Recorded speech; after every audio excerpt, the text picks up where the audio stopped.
കണ്ടാലോ? ചോറ് കലത്തിൽ തന്നെയാണ് ഞാനിപ്പോൾ എപ്പോഴും വെക്കുന്നത്. ഇങ്ങനെയാണെങ്കിലില്ലേ എപ്പോഴും ചൂട് നിൽക്കും. ഇങ്ങനെ അടപ്പങ്ങിട്ട് വെച്ചാൽ മതി. ഇത് ഇന്ന് ഞാനൊരു രസമാക്കിയത്, വെറുതെ സാധാ ഒരു തക്കാളിയെല്ലാം മുറിച്ചിട്ടിട്ട് രസം, കൊടംപുളി ഇട്ട് വെച്ച രസമാണ്. നല്ല ടേസ്റ്റാണ്. കൊടംപുളി ഇട്ട രസവും ഒരു മീൻ വറുത്തതും ഉണ്ടെങ്കിൽ വേറെ ഒന്നും വേണ്ട. പക്ഷേങ്കിൽ എൻ്റെ കാന്താരി അച്ചാർ രണ്ടാമത്തെ ബോട്ടിൽ ഇതും കൂടി ഉള്ളുമ്പോൾ തീർന്നു. പക്ഷേ ഇവിടെ എല്ലാവർക്കും ഭയങ്കര ഇഷ്ടമാണ് കാന്താരി അച്ചാർ. ഇത് സ്പൂൺ എടുത്തിട്ടില്ല, ഇത് ഒരു കാന്താരി മതി. എപ്പോഴും കൂട്ടിക്കഴിഞ്ഞാൽ വയറിനൊരു ഇതാവും. അപ്പോൾ ഒന്ന് ഇങ്ങനെ തൊട്ടാൽ മാത്രം മതി. ഇത്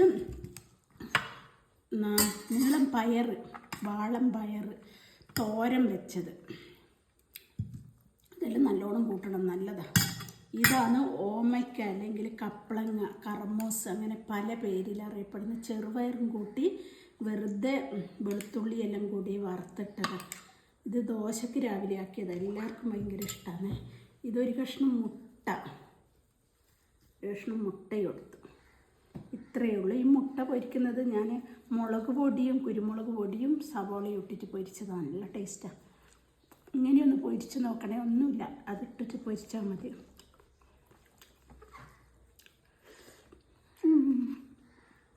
ഈ രസവും ഇതും ഈ കാന്താരി അച്ചാറും വേറെ ഒന്നുമില്ലെങ്കിലും കുഴപ്പമില്ല.